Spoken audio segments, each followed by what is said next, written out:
Recording in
Good morning, Lloyd.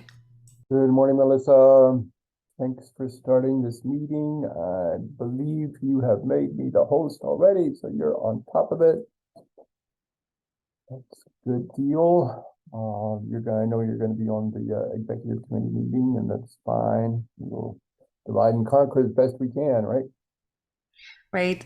Please let me know if there's anything you guys need. I know we're reaching crunch time for the application, so let me know if I can be of assistance. Thanks. We're keeping at it. It'll all get done. So we'll see. Alrighty. You That's good. I'm gonna jump off to start the exam meeting a little early. I know Eliza wanted to get on a little early if possible. Very good. Thanks so much. Thank you, Lloyd. Okay.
Good morning, Ron.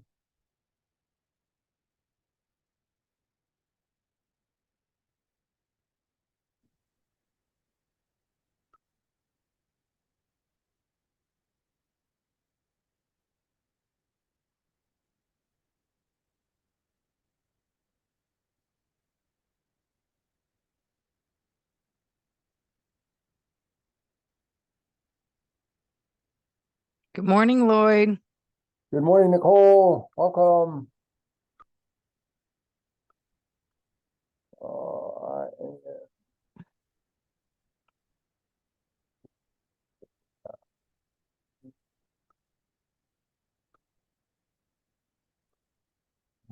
System performance measure. Here it is.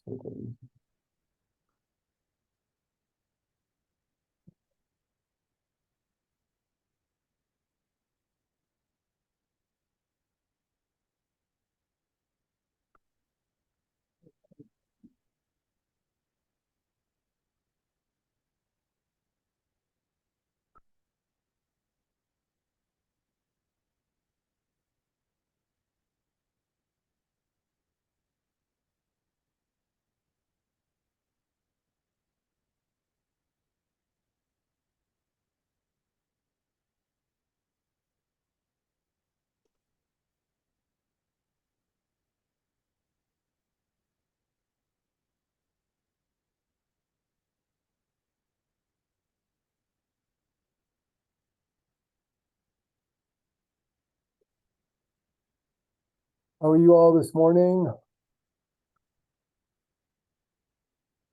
I am good. It's Friday. How are you? Good, thanks.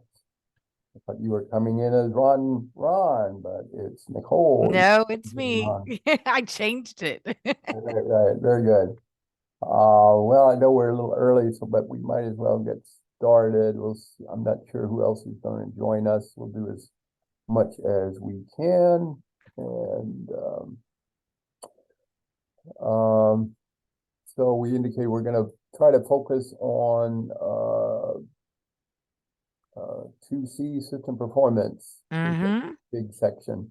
One of the initial questions I have for you is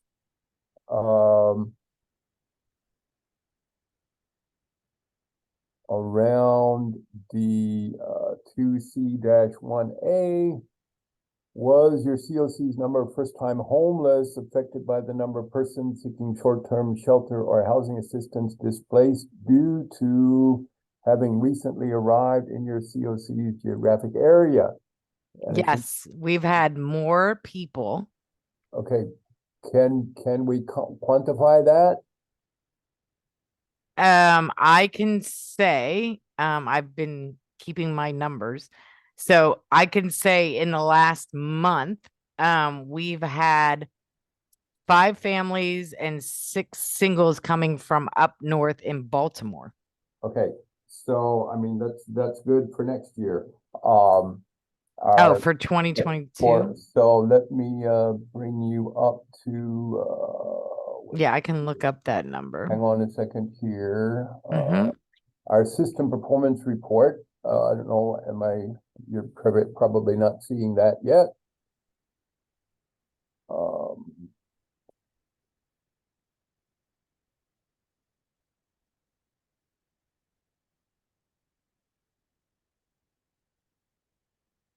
okay, so do you see it now? Yep.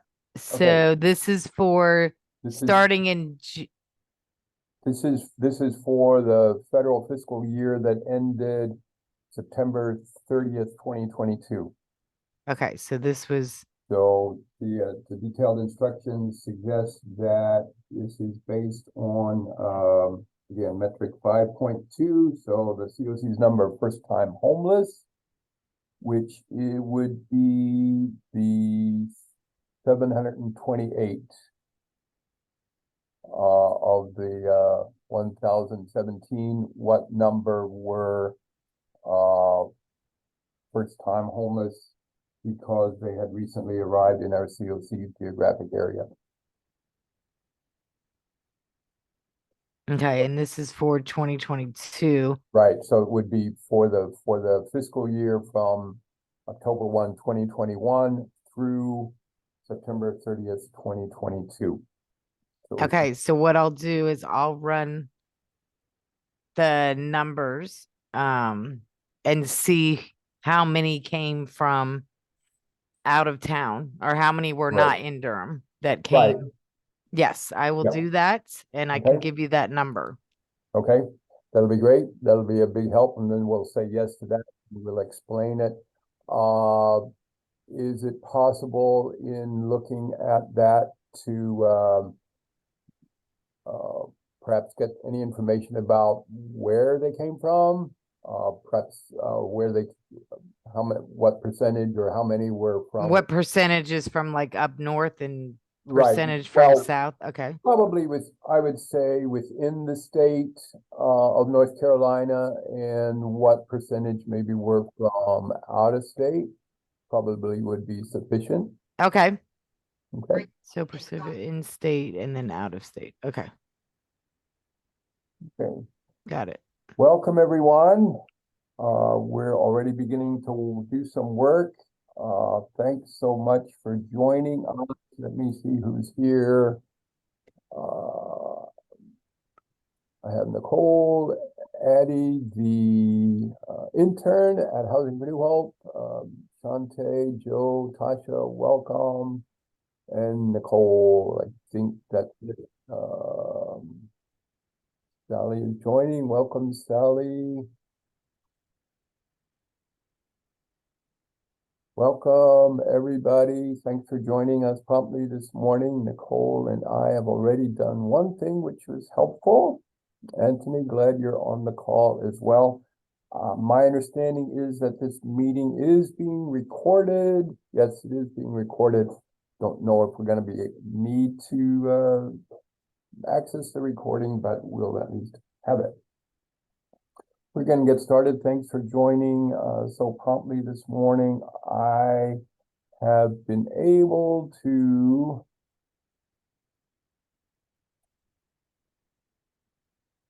let's see, Jeffrey is also joining. Lloyd, I got everybody who needs to be admitted, so you can keep going. All right, thank you. All right, so I'm going to try to do some editing perhaps as we have dialogue within this Word document, at least to add comments or suggestions. We may not do a whole lot of actual editing in here, but I converted section 2 from PDF into a Word document that I believe we can add some notes into that will help us. So the first question, and I did send this out, I think, to everybody yesterday. I don't know, Nicole and Jeffrey, perhaps,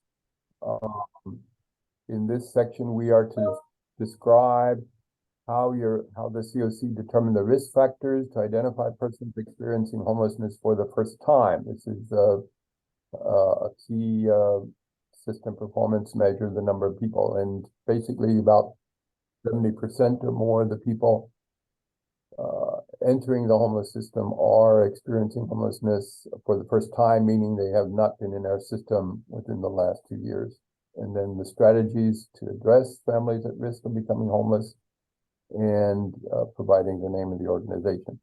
So we need an update to number 1, which references the 2021 evaluation of coordinated entry.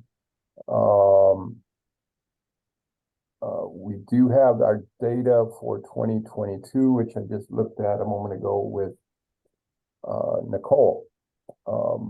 Any other thoughts on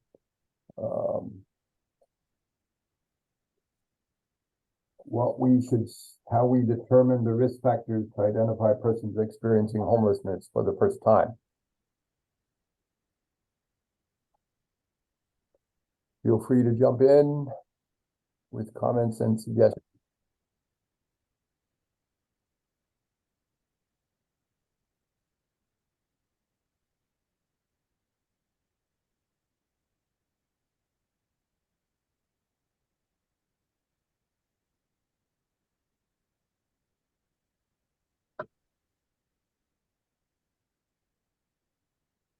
Hey, Lloyd. I'm reading this, and of course, my vantage is as a shelter for families and children. And I don't see, because we know that there is a significant increase in families experiencing homelessness, that we should include that in one of the risk factors. Only because that's the climate we're in right now, that we're seeing more families experiencing homelessness. I know they're saying persons, people. But I don't see that listed here. Okay. Do we have any information as to why there's been an increase in families experiencing homelessness, particularly perhaps since the pandemic? The only information that we've gathered upon intake is evictions. They are being evicted. Yes, I agree with Tasha. It's more evictions. Good morning. Definitely Yeah, more Morning, Princess, evictions. do the welcome. math on it. So all you have to do is on the last game. Why the last one? Let me ask, if whoever is having background noise, if you would mute, oh, I can mute it actually. There we go. Sorry, everybody. No problem. But yeah, it's definitely more increase of evictions. And then also due to issues with daycare where one adult has to stay home while there's only one income. That's absolutely correct, Nicole. Thank you. That is yes. Okay.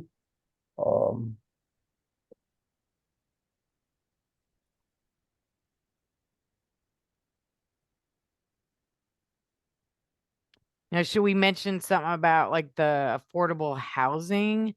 I think for families that, because they need more than 2 bedrooms and there's not enough housing for the rent to be, not as high for these one income families. Agreed. And they're requiring 3 times the rent. Yeah. Right, didn't Durham experience a 40% rent increase since COVID? Something like that.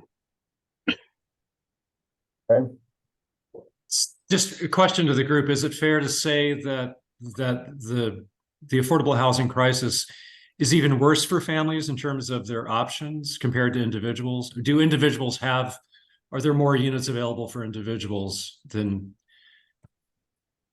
families in terms of, per capita or however you would phrase it? Is it a tougher go for families? Yes, I would say it is, because with individuals, there's at least the ability to do like rooms to rent, like shared housing, where families, they don't have that because most landlords will not rent to families for one room.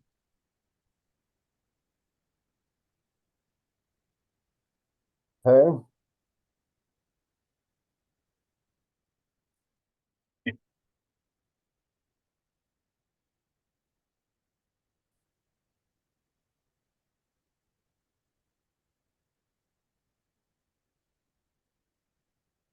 Welcome, Tracy. Welcome all. I'm mostly looking at the MS Word document, so I don't see everybody's on the call, but everybody's welcome. We just need to, as we share, just listen to each other and chime in when there's a gap in people speaking. So anything else on number one? If not, we'll move on to question 2, which concerns. You could add one more thing to section 1 about the lack of housing stock for larger families. There's lack of housing stock for 3, 4, and 5 bedroom families. For 3, 4, and 5 bedrooms.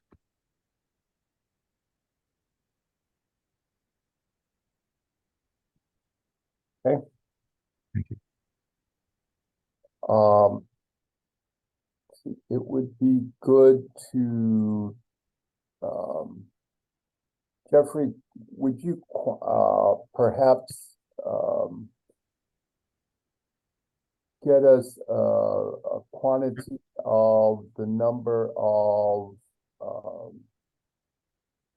maybe it's Nicole, I'm not sure, but the number of first-time homeless. I know the system performance measure concerns the number of first-time homeless we had at the end of September 2022. But if we could perhaps look at the number of first-time homeless we had at the end of August 2023. Yes, sir, I'll do. Get with the phone to do that. That to me, and particularly relative to this, the number of first-time homeless families, that could be helpful. All right, so number 2 concerns our strategies to address individuals and families at risk of becoming homeless. I believe a key strategy is still using diversion. I think Nicole and Jeffrey, you'd be the primary people to help us understand that diversion is still doing well. If we can. Yes, diversion is doing very well. We're definitely diverting a lot of families and singles to families that are outside of North Carolina, so we're providing travel transportation to get them there. And we also are doing move-in assistance when we have the funding. Mm-hmm.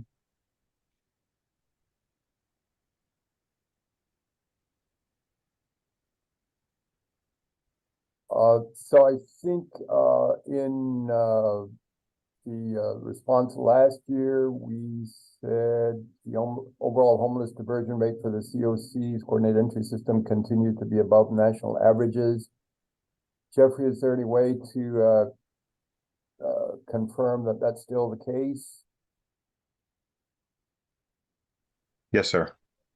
It is. That'd be helpful.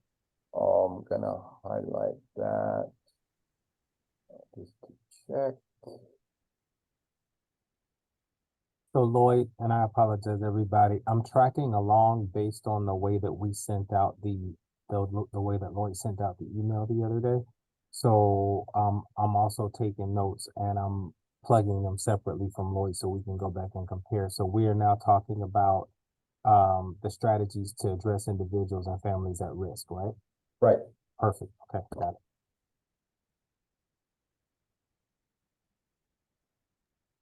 Lloyd, is it important to put actual numbers in there when we say we're above the national average on diversion, to actually put the data in? Does that strengthen the application to do that rather than just claiming it? So yes, it does. The challenge with all of this is that we have character limits of 2,500 characters. So part of what we're going to need to do, and I think our existing response last year was right at 2,500 characters. So one of our efforts after today's meeting will be to massage this in such a way and update it in such a way that we can provide new information, probably some of what we said last year, like in number 1, referencing the 2021 evaluation of coordinated entry implementation that's probably going to go away. And we will update it. So if we have exact percentages, we certainly that would be helpful. We can get that for you. We do know the national average, and I think I can get with Nicole and with Colin, because we are keeping track of that, so we can get you the average as well. And then with Lloyd and Anthony work to see if we can work that in. Okay. Okay. Nicole, you mentioned that 2 primary strategies for diversion are helping people connect to family out of state and then help paying back rent. Is that correct? Helping with like security deposit, like move-in assistance.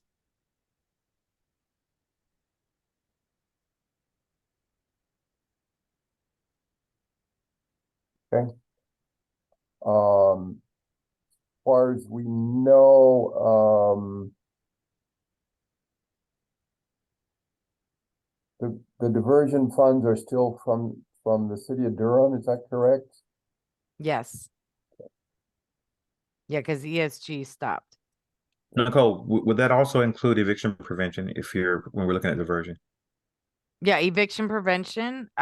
We definitely partner with DSS on that. Yes. With their eviction diversion funding. Okay. So the move-in assistance would be to go from one place to another, and in the eviction prevention would be to stay where you are. Yes. Okay, Right. So both. Gotcha. And really, the eviction diversion at DSS would likely happen before people contact entry point. Would that be accurate? Yes. Many They times, when not they go always. to court, that's the thing. When they go to court, they definitely get the flyer for DSS and us. So we definitely work on making sure we're referring to DSS, and whatever DSS cannot provide, then we try to provide the amount after DSS pays theirs. Okay. Yeah. A lot of this in last year's response relative to using ESG, CV, and ERAP funds Which is probably gone. out of date, so it's probably Yes. going to be deleted. So that will give us again some characters to say more about what we're doing currently with diversion. Okay. Anything else about number 2 on our strategies to address individuals and families at risk of becoming homeless? Anything else anybody wants to add?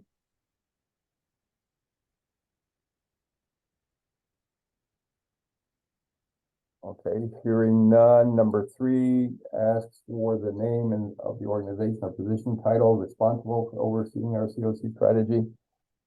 Trusting we still want to list the department and Jeffrey as a senior analyst. No, regretfully, Jeffrey, we won't mention you by name. Okay. That is appreciated. All right. Moving on to C-2, length of time homeless. We are to describe our. Lloyd, I'm sorry. Did we touch on, I know you may have already done this outside of this meeting, but did we touch on the part about the natural disasters with new residents? Yeah, Nicole is gonna get me some information about that. Okay. And we'll provide some update about that. Yep, this is actually coming up, DC-2, you're right. Oh, got it. Perfect. Sorry. We're planning to change this to yes. Have you recently arrived in your CoC geographic area? And gonna get some information about the numbers there. Yeah, I'll provide the numbers Numbers to and you, percentage. Lloyd and Anthony and Jeffrey, of the in-state compared to out-of-state when them coming in and Right. where. Yep, and how the number was affected. Yep. So we'll have some information there for that. Length of time homeless. We are to describe our strategies to reduce the length of time individuals and persons and families remain homeless, and how we identify individuals and persons and families with the longest lengths of time homeless. Last year's response was, let's see. And then we'll also again provide the name of the organization. So,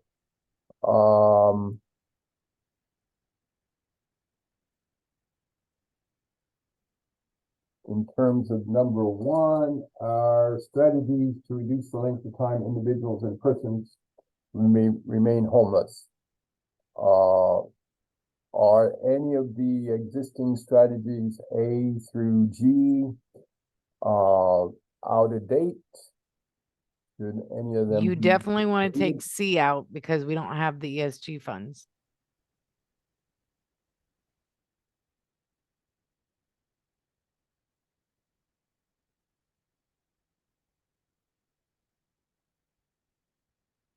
We don't have ESG CV. We do still have,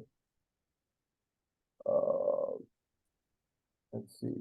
Well, yeah, we've had, We still have, I think, ESG with rapid rehousing, right? yeah, city entitlement, ESG is totally rapid rehousing. We can check, I think families moving forward, Tasha is using state ESG. We are. We're 2020. using state. And we have CDBG funds for the shelter. Case Right, management. and I think all of our emergency shelter projects, we have the CoC adopted performance measures that reference length of time households remain in shelter, as well as a percentage that exit to permanent housing. So I think we can still leave that in, but I appreciate the question, what we're here to do. Any other questions about any of these strategies?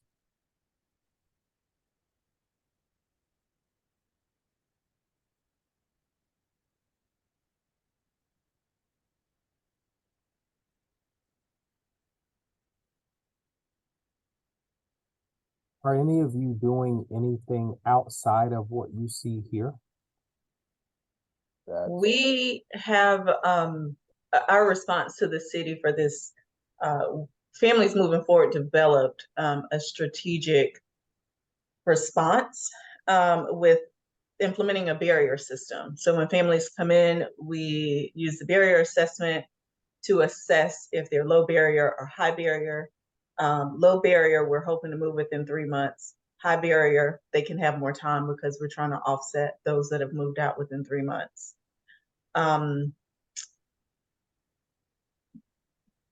In shelter, right, Tasha? Right, in shelter, Right. in our emergency shelter. I did have a question about the housing barrier assessment. Is this referring to the SSOM or the VI SPDAT or just the ESG housing barrier assessment? Because we're doing all three to determine where they fall. This is G. Right. So your question is, once more? It says the housing barrier assessment focuses on their barriers. Is this the ESG housing barrier assessment or the self-sufficiency matrix and or the VI SPDAT? Or is it all three? For us, Our shelter still uses all three. okay, It's we're not so much looking at the VS for that. I think our primary barrier is the barrier assessment that we have housed in resting in smart sheets. Okay, I need to take a look at that one. I don't know if I have access to that one, Jeffrey. The case managers may have access to that one, so I'll just hop over to their computer.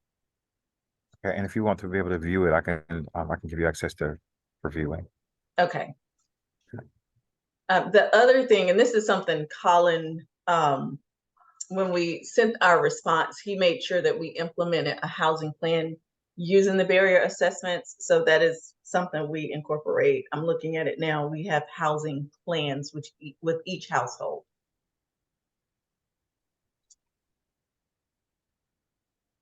And that justifies their length of stay here.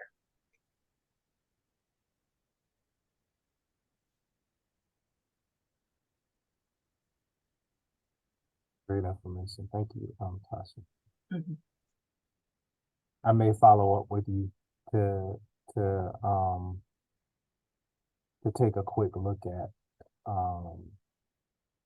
what you're doing. I'm very interested in it. It sounds really good. Okay. Let me acknowledge too to the group that I did hear from Sheldon Mitchell yesterday. Extending apologies. Urban Ministries staff is in a staff retreat today, so they're unable to have a representative on the call, but I'm hoping to touch base about this with Urban Ministries as well early next week to get perhaps their input. Okay.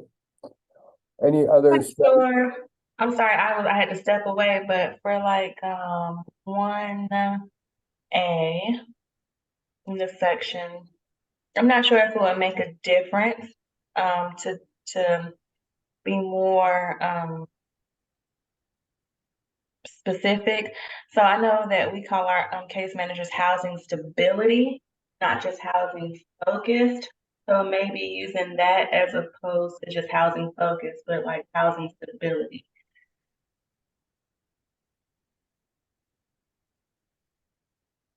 Okay. Does that work for others as well? Absolutely. Tasha? Yeah, absolutely. What you guys are using, or just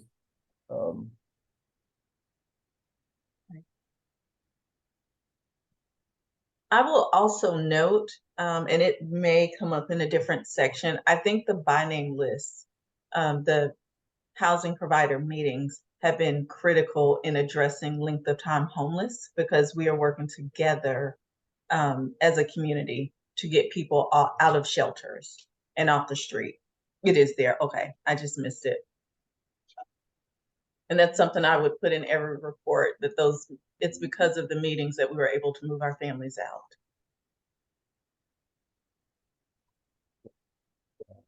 Would this be the appropriate place to kind of include the Unlocking Doors initiative? We're trying to identify units to place people in.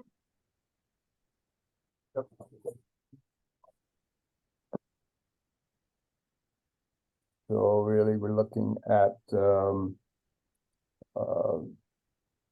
increased focus on landlord recruitment.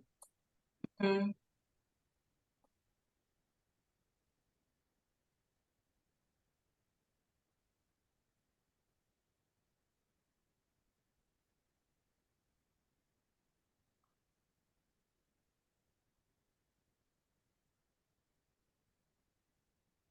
Shante, by chance, do you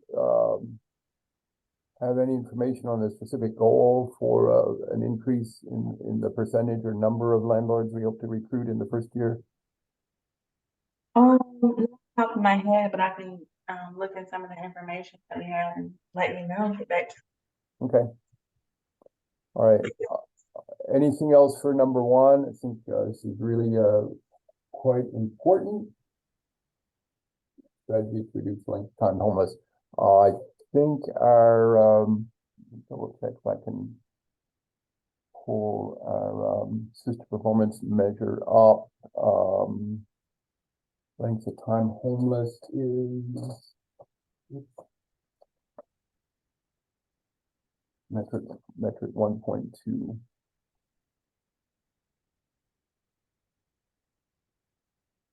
Metric 1.2 is showing that our averages have gone up. It was 582 days for people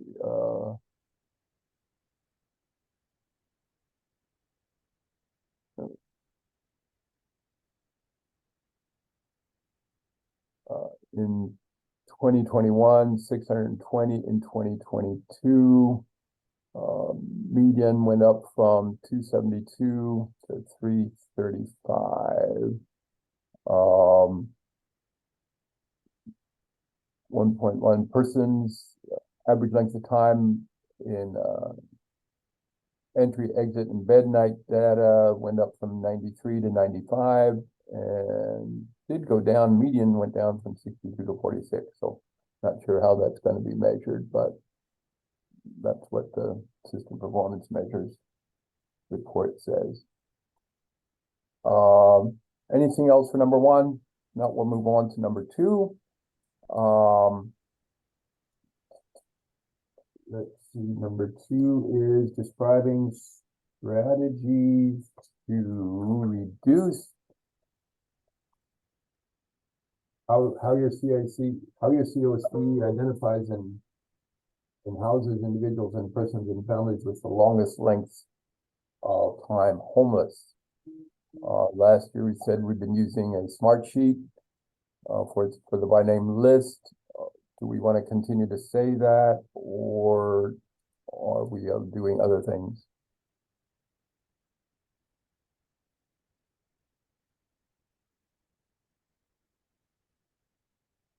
I think I apologize, folks, if I say something out of place, but I think the weekly by name list is the key factor here. The question I think for the group is, are there other ways or methods besides the weekly BNL that maybe you're doing internally that speak to this?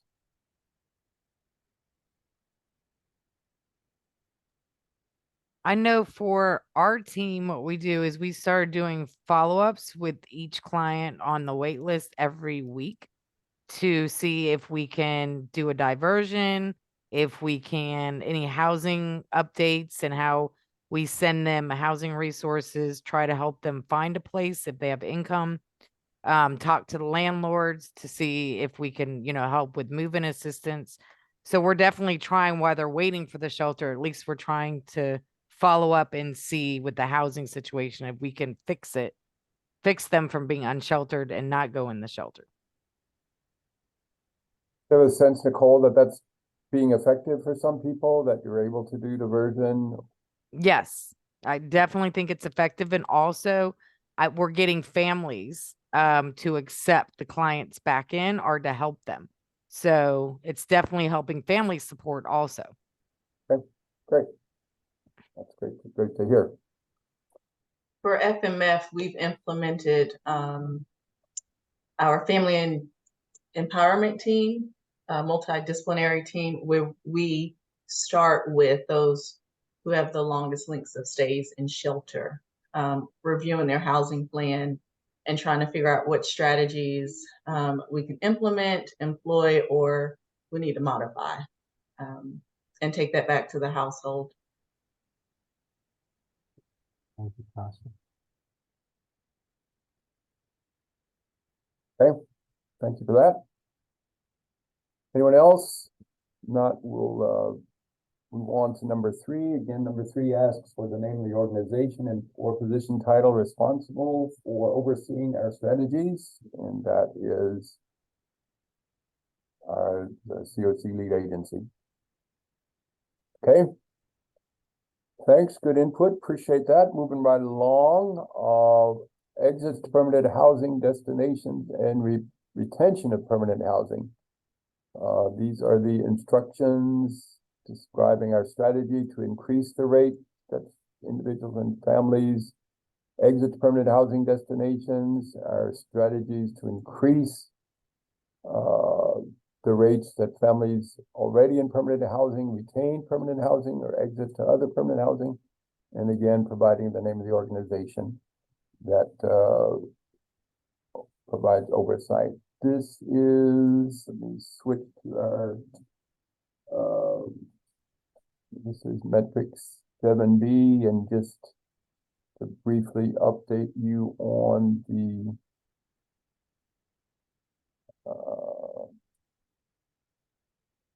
performance.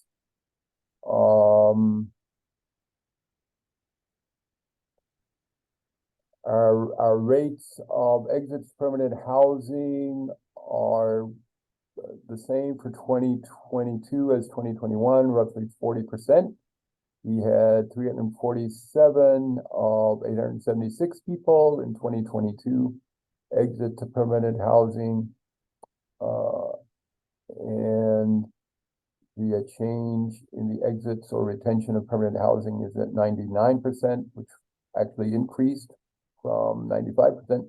This is the persons in permanent housing projects, except rapid rehousing, that remained in the permanent housing project or exited the permanent housing. So 381 and 386 people in our permanent supportive housing projects stayed in the project or exited to other permanent housing. We are having some success with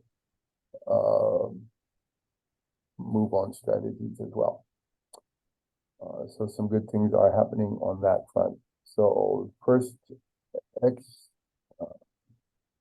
question is, what are the strategies we're using to increase exits to permanent housing destinations? And we can have, 3-8, I believe.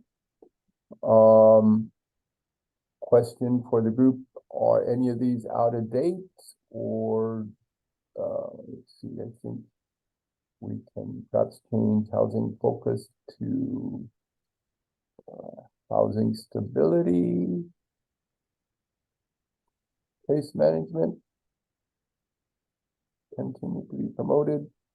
Also, improving the progressive engagement strategies.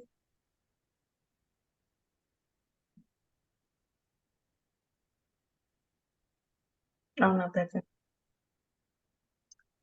And in the chat, I'm gonna put the goal for the unlocking the okay. Cynthia, can you say that again? I missed the comment, kind of broke up for me.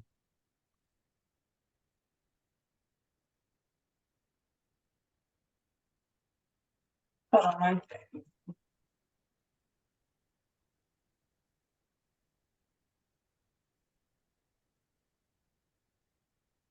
I forget sometimes that my computer speakers aren't as clear as my earbud speakers. I said one, increasing like progressive engagement strategies, and I have the answer to Lloyd's question about the Unlocking Doors initiative. I'm going to put that response in the chat. Perfect, thank you. Wonderful, thank you, Shante.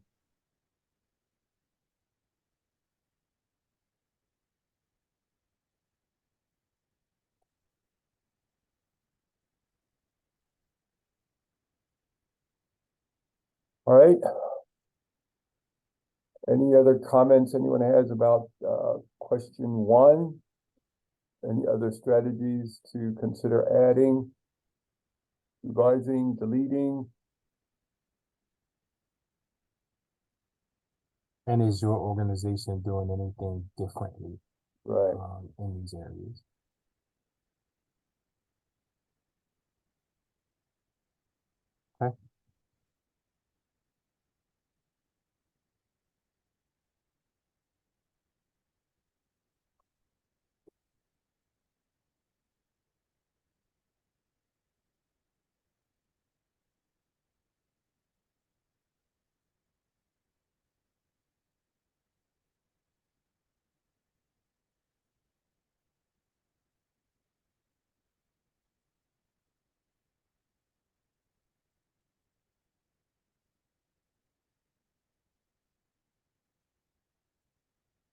Anthony and Jeffrey, as far as we know, are we continuing to prioritize 20% of our housing choice vouchers for people who need rent assistance to move on from rapid rehousing?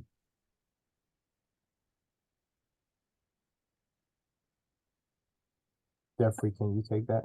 Do you know the answer?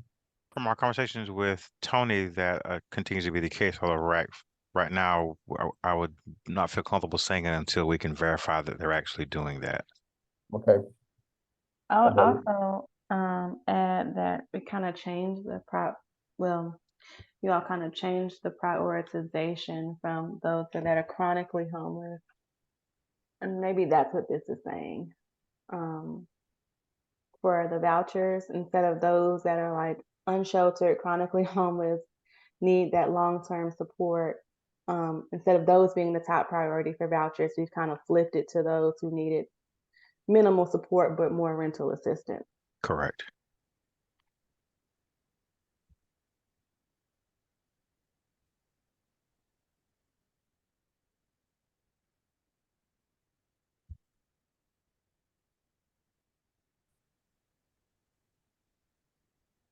Okay. Good, this is helpful. Anything else for question one? Anybody wants to share? Anything that you're doing? Anything you want to comment on within these?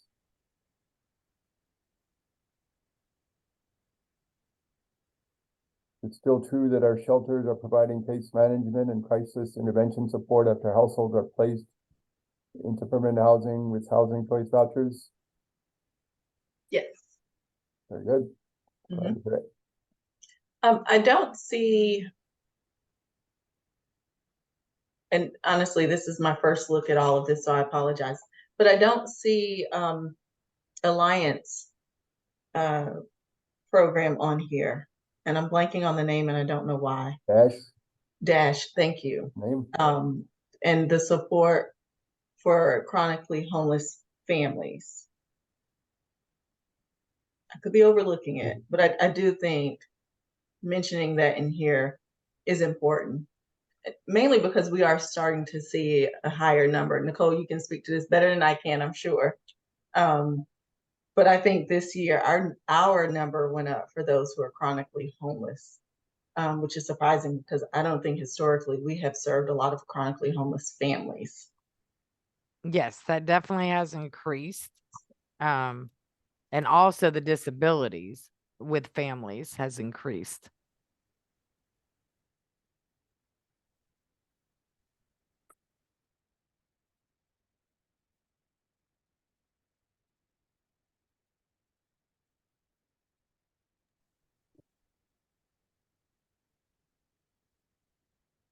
All right.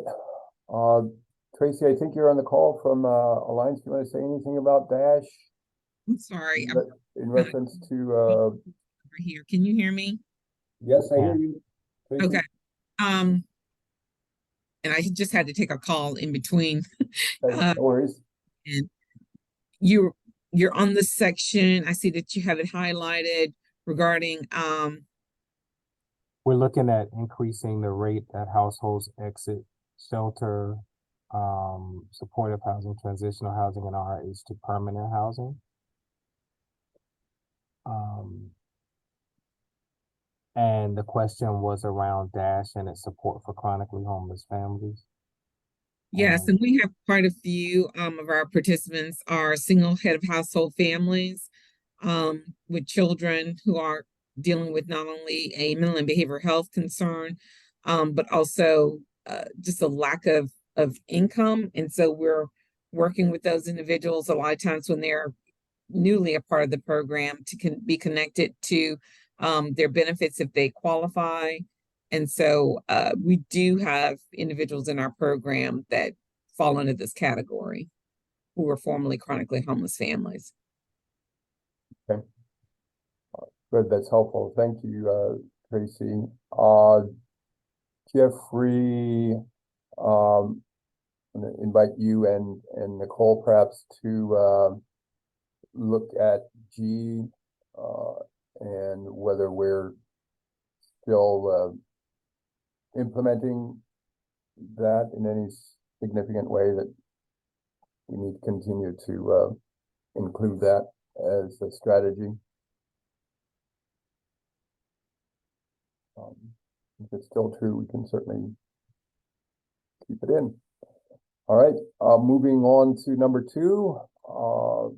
Question 2 is, describe our strategy to increase the rate that individuals and persons and families residing in permanent housing projects retain their permanent housing or exit to permanent housing. This is specifically related to our PSH projects, and we can. I'm not sure why H. I think some of the conversion to from a PDF to a Word document got messed with, so I'm gonna try to put H up here where it belongs, but under 2.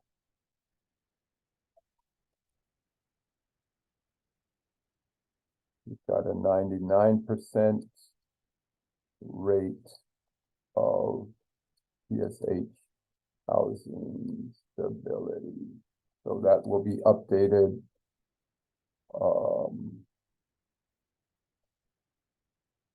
Anything else here that anybody wants to? I know we're continuing to be challenged with DHA's red conversions and everything going on there. We do have DHA's performance, I think, was at 11% of housing choice voucher placements in the year ending September 30th, 2022 were people that the households that were homeless at entry. I think was down from about 16% the year before.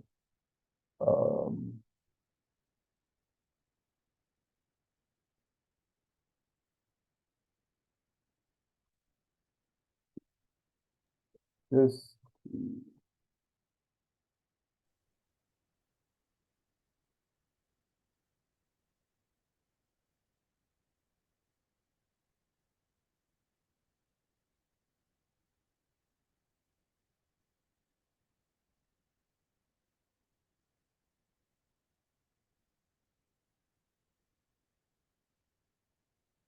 Dante, your Housing for New Hope is operating our TDRA PSH projects.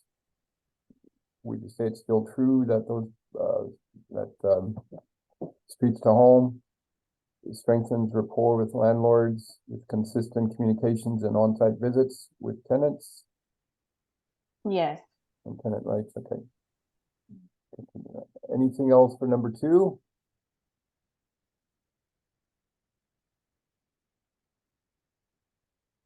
Okay, we'll continue to say that the CoC lead agency oversees implementation to increase the rate that households exit to or retain permanent housing. Obviously, that 99% rate of permanent housing stability for PSH projects is going to be a tough percentage to maintain, but hopefully we can going forward. Next, section 2C-4 is our CoC strategy to reduce the rate of returns to homelessness. This is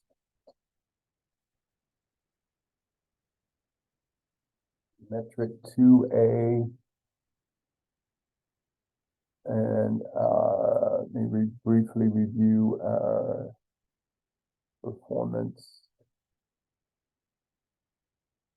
Returns to homelessness. Overall, our percentage of returns is 9%, according to what I'm reading. The number of returns in 2 years. Total returns to homelessness were 37, which represented 9% of all of the exits to permanent housing. This is, so the total number of persons who exited to a permanent housing destination 2 years prior was 434, and the number returned in the following 2 years was 37 or 9%. Most of those were, actually a fair number were in the second year of the 2-year period. About half of them, 18, were in the second year. So doing pretty well, I think. I know there's a lot of concerns about returns to homelessness, I think, within the CoC as a whole. But overall, I think, I don't know what the, Jeffrey or Anthony, are you guys aware of any specific standards or averages nationwide returns to homelessness? I think 9% is doing really well myself, but I'll get the exact figures for you, but we are well below the national average. And I can, if you want that, I can certainly get what the national average is and get that for you. It's more of a curiosity. Yeah. I do think we should score pretty well on that. So we And are. It may be worth citing. Yeah. Okay. Absolutely. So our response to this question should address our CoC's current strategy to reduce the rate that individuals and families return to homelessness, not on the specific metric. So our strategies, how do we identify individuals and families return to homelessness? Is this still accurate? I think this is probably for Nicole and Jeffrey, as well as others. How do your projects, do our projects at all, where organizations look at returns to homelessness from their projects, from the organization?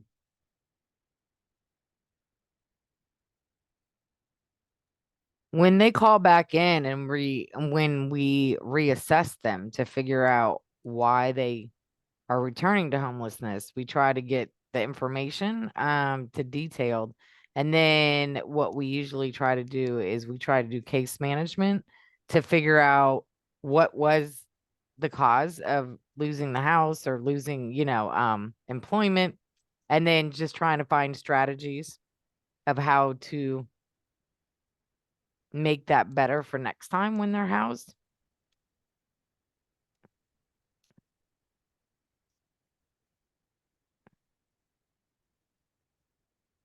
And we do note that in the assessment. So then when on the by name list meeting or the referee housing meeting, we can see that.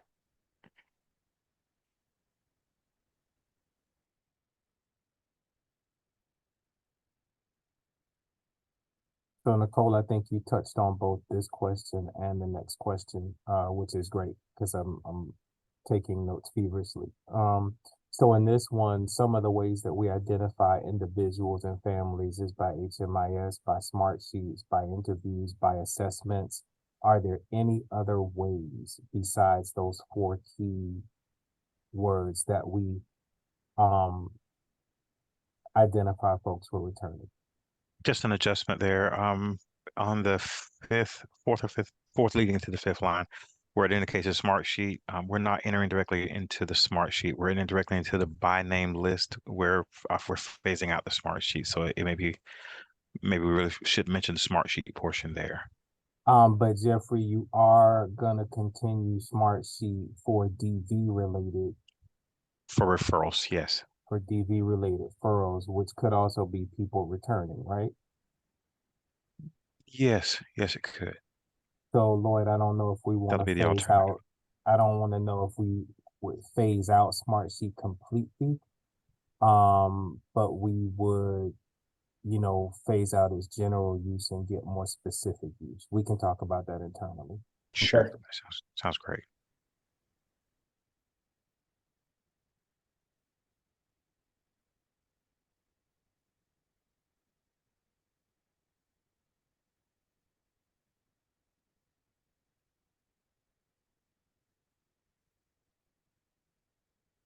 it's still accurate to say households who have returned to homelessness receive additional points on the PSH needs assessment.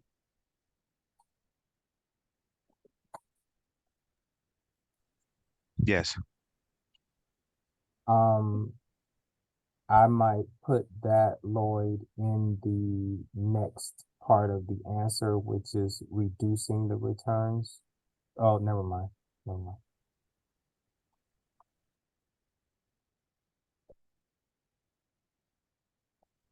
I think you're probably right. This might belong under number 2 more than number 1. Yeah. Number 1 focuses on identifying them. Anybody else have comments around question 1?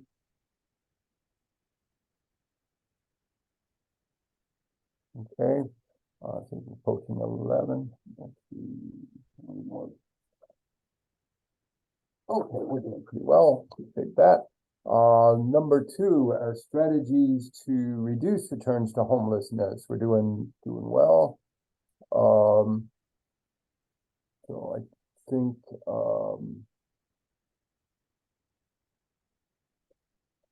somebody mentioned, Lloyd, in a few minutes ago, when dealing with families that have been identified, I think it was you, Nicole, there's a case management element that's assigned to them, and that case manager then tries to drill down into what happened and see if it's a quick remedy or something like that. That's what Tasha, Tasha, sorry. yep, for Family Moving Forward stated. Okay. So if a family, Tasha, would it be safe to say or fair to say if a family is returning to homelessness, that there's maybe a greater focus on their specific situation, maybe, or something like that? Yes. Okay. If they're in our aftercare program, we definitely ramp up efforts to support them. So we have a phase out process similar to Housing for New Hopes, where it's more intensive initially, and then we phase out. But the moment we learn that they, are in jeopardy of losing housing, we ramp up those efforts and intensify case management and supportive services. Can I ask you a quick? I may call you after this or next week to talk to you about the aftercare. Because I think there are other areas where we might be able to list some information about that, but I'll talk to you about that later. Okay. Is A really talking about strategies to reduce the return, or are we looking at A as what happens after they return? This is because if 2 says strategies to reduce the return, but A is really listing what we're doing after they have returned. Yeah, so, well, I think kind of is a question. I mean, I think kind of like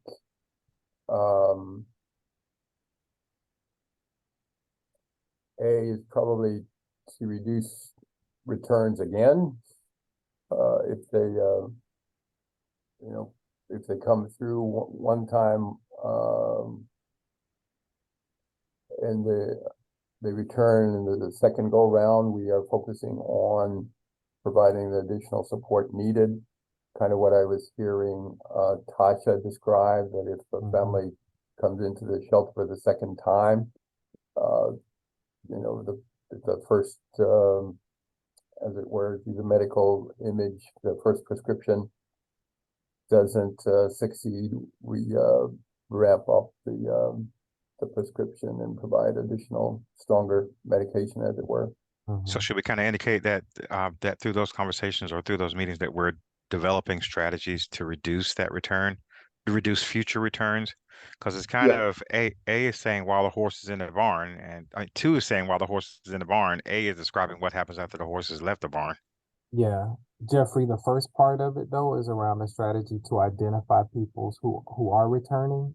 And Right. so this is then the strategy to reduce that. So I think the gap in there is, are we seeing things in people that are returning that we may be able to proactively prevent future. returns, Yes, right? And so I absolutely. think if there's anybody on the call that can think of something that we can plug in that's not listed, then that would be helpful.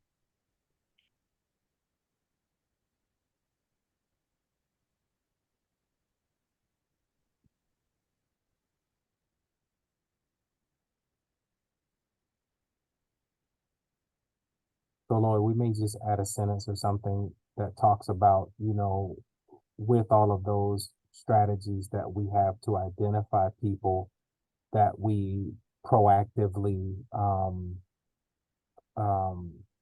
use that information and incorporate it some way. Okay. Other strategies to reduce returns to homelessness? Any revisions to suggest to the 5 that are given here? Let's see. Probably this can be SBCB references can be deleted.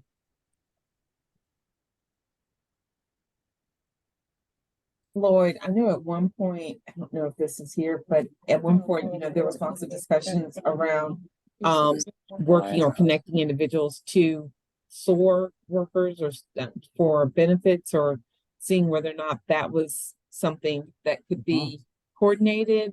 Would that be a part of this effort in this section as well? I'm not sure if it's appropriate or not.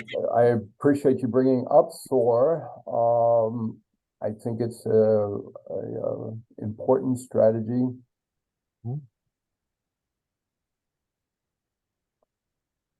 Question is whether our projects are implementing SOAR, or how effectively they are implementing SOAR. I mean, from what I've seen from the state, we are not implementing SOAR as strongly as we were a few years ago.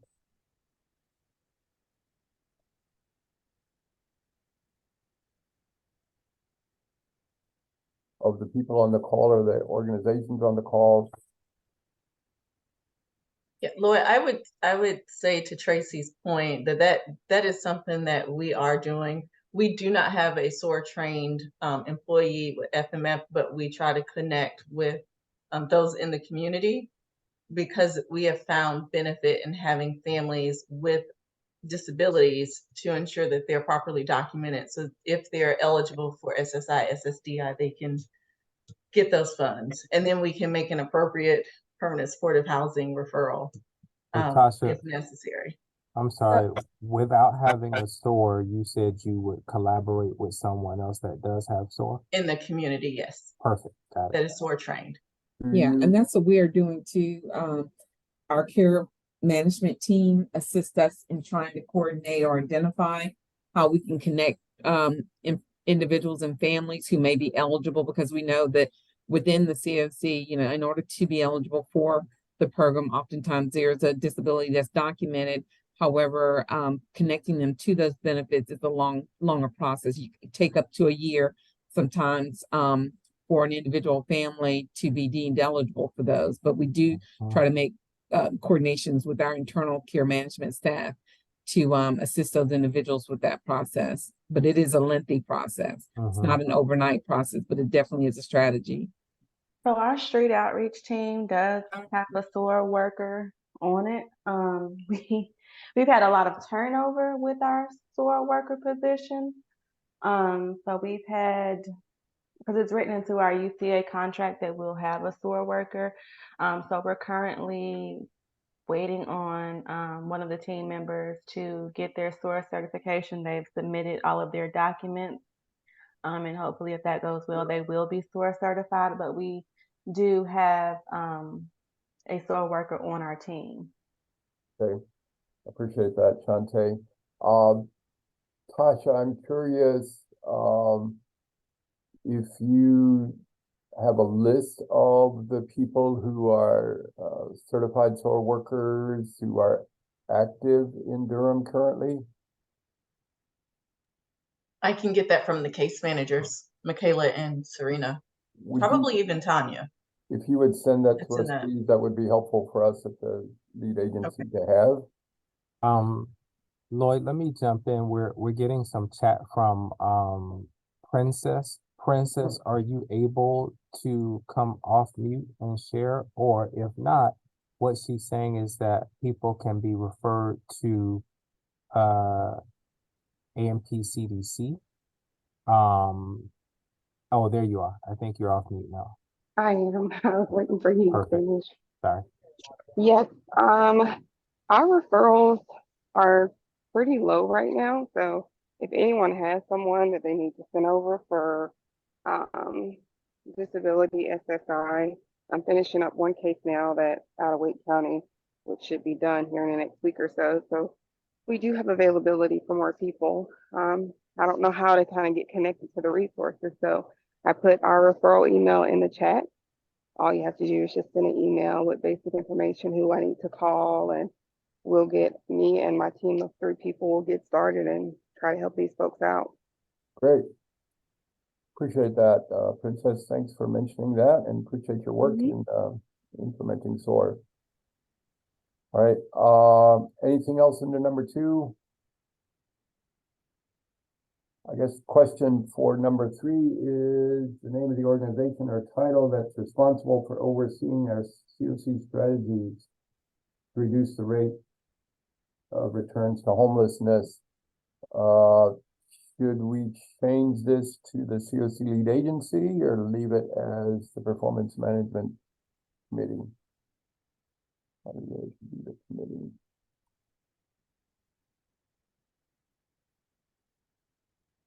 If you want to say we're responsible for monitoring it and reporting it to the performance management committee that does blank, you know, we may be able to do it that way. Because the committee is only receiving the input that we give it, correct? Right. Right. So we'll be monitoring it and the performance management and reporting the results to the performance management committee for whatever it is that they do about it.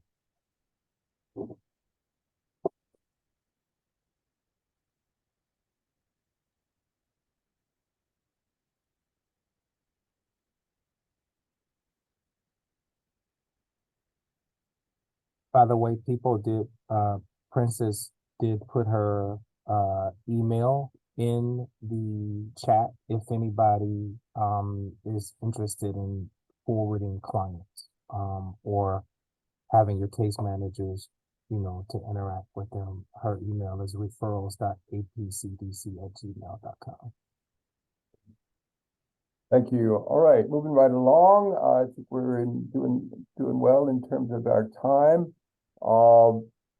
The next question specifically focuses on income increases for our CoC funded projects. And there's a number of metrics here, employment income as well as non-cash income. To briefly review the performance,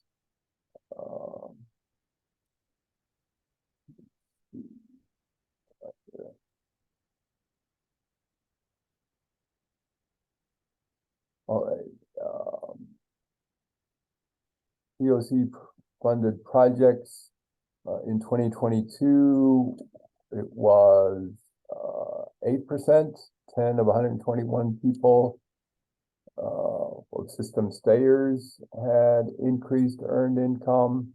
That was a decline of 1% from the previous year's 9%. Non-employment cash income was 28%, 34 of 121, which was an increase of 6% from the previous year's 22%. And total income increased for 43 of 121 people, which was 36%, which was an increase of 10%. So some positive growth in that regard, but we need to continue to encourage people in CoC funded projects, both rapid rehousing and permanent supportive housing to look at what they can do, and our case managers really need to continue to work with people to help them increase income. Obviously, increasing income is key to having people move to a housing choice voucher potentially if they're in permanent supportive housing, or with rapid rehousing. Key to helping people is move to self-sufficiency. So first question under QC5 is our CoC strategies to access employment cash sources. So I probably could break these out into A, B, and C, etc.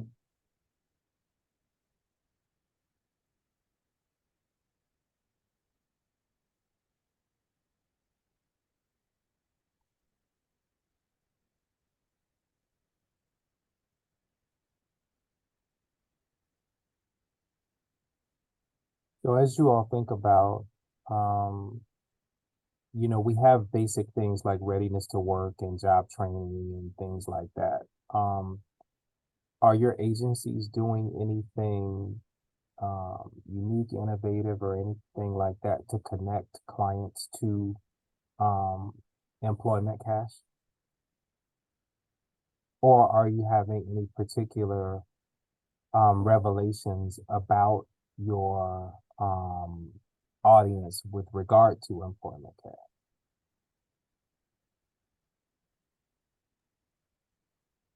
This is more time limited because of the ARPA funds. We wrote a grant to receive funds to pay for temporary childcare before our families can get the voucher, with the specific focus to help them secure employment.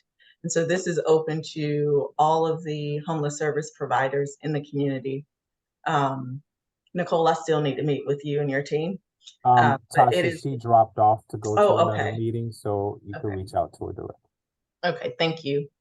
That's again, it's time limited, but we're hoping to use this as a pilot to see if that's something that needs to continue.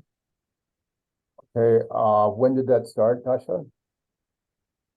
When did they give us the fund? It was supposed to start in January. It's July. And it's going for what, a year?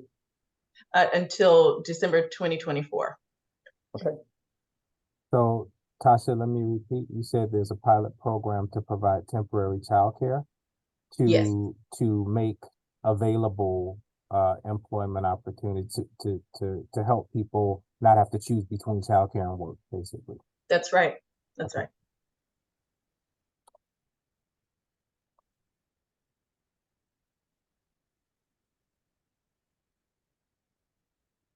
Anyone else?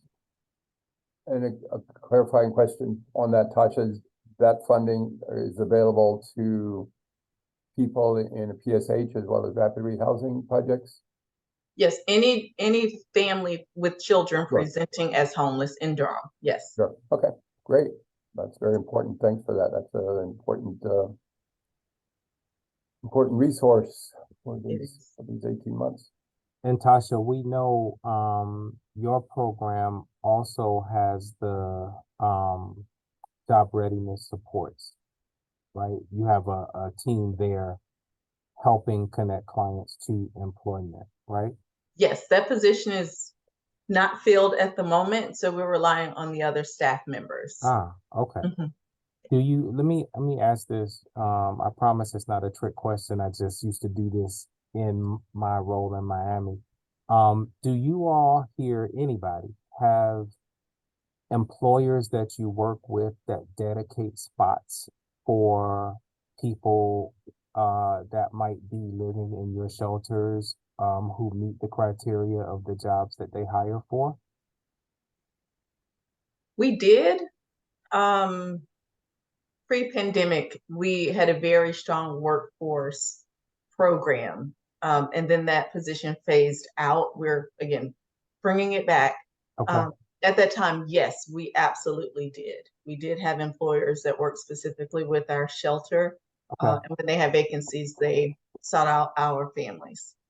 Would I don't know if anybody else wants to answer that, but my mind is racing. Would it be helpful for some kind of coordinated effort? For example, I come from a large shelter. We had 800 people, right, in our one shelter, or across two shelters.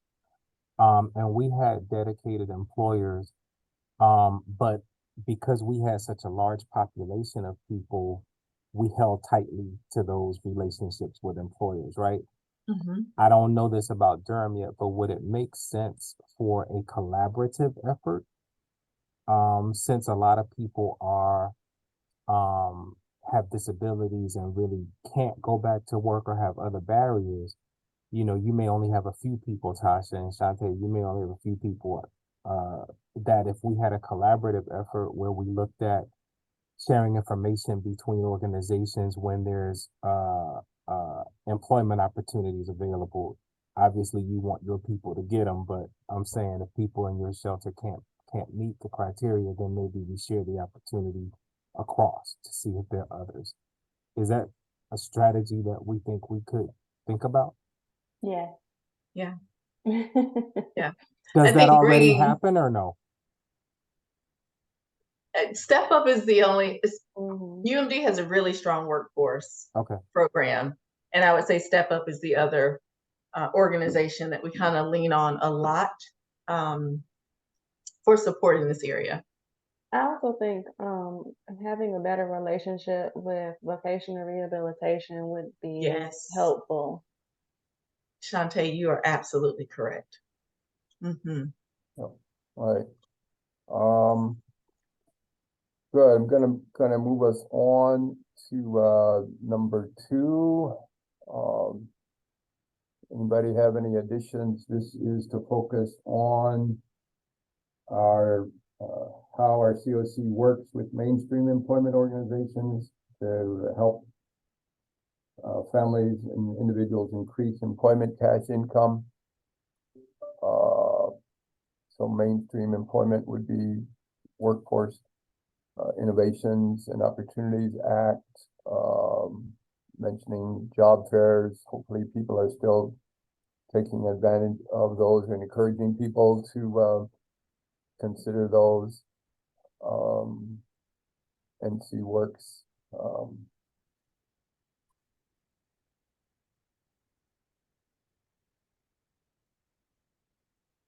Anything else to add here?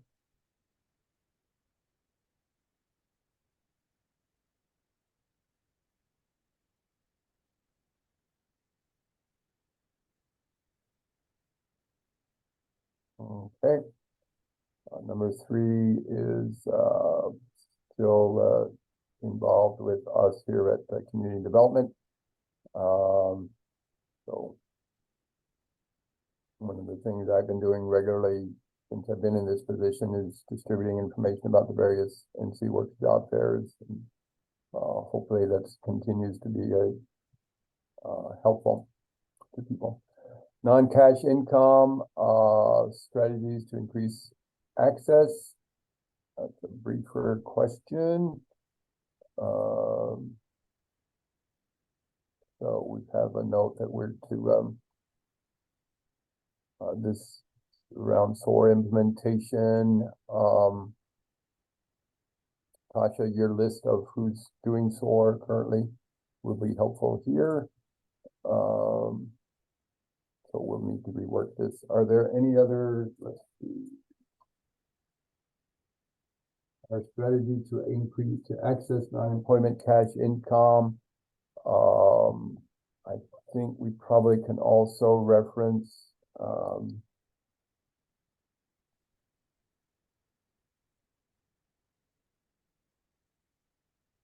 entry point,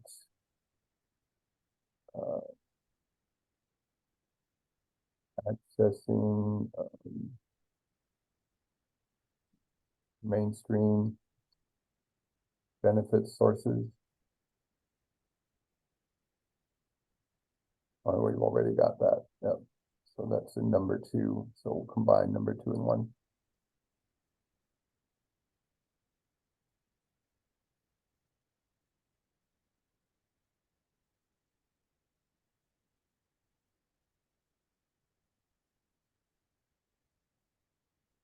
Other thoughts around accessing non-cash income? Again, it's a crucial part of the case manager work, especially when people get into permanent housing, whether it's rapid rehousing or PSH, is to help them.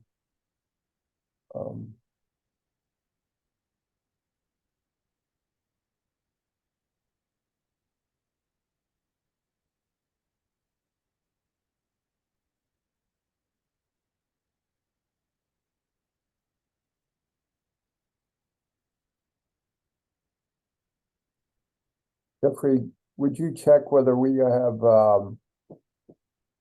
good information on evaluating how well the front door is connecting people to non-cash benefits? Yes, I'll get with Colin to see exactly what he did last year for that, and see if we're continuing that currently. Okay. And if we can get accurate, if we haven't, if we can get accurate numbers for it. Okay. Any other questions or comments about this section? This question? What are your project strategies to help people access non-employment cash income?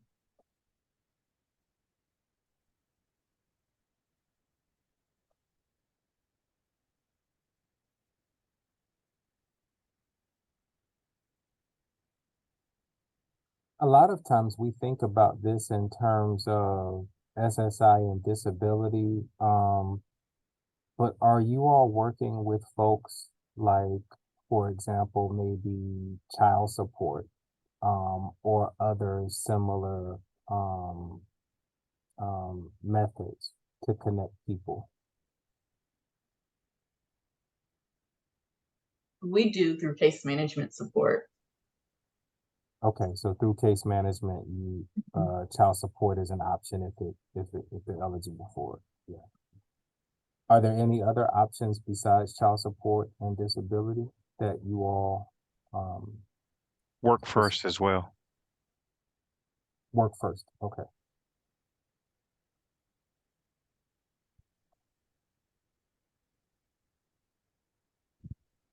So work first is TANF? Yes. Jeffrey? Yes.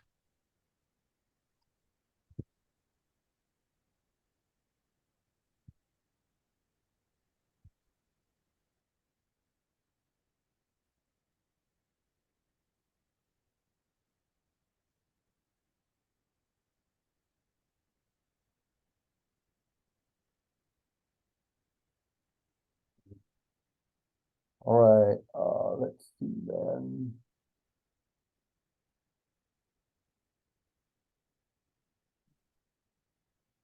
That's it, Lord. That's it for section 2. We've done it. Yeah. I think number 3 continues to be accurate. I need to confirm whether the Disability Services Work Group is continuing to meet. And I think the rest is continues to be accurate. I'm going to stop sharing.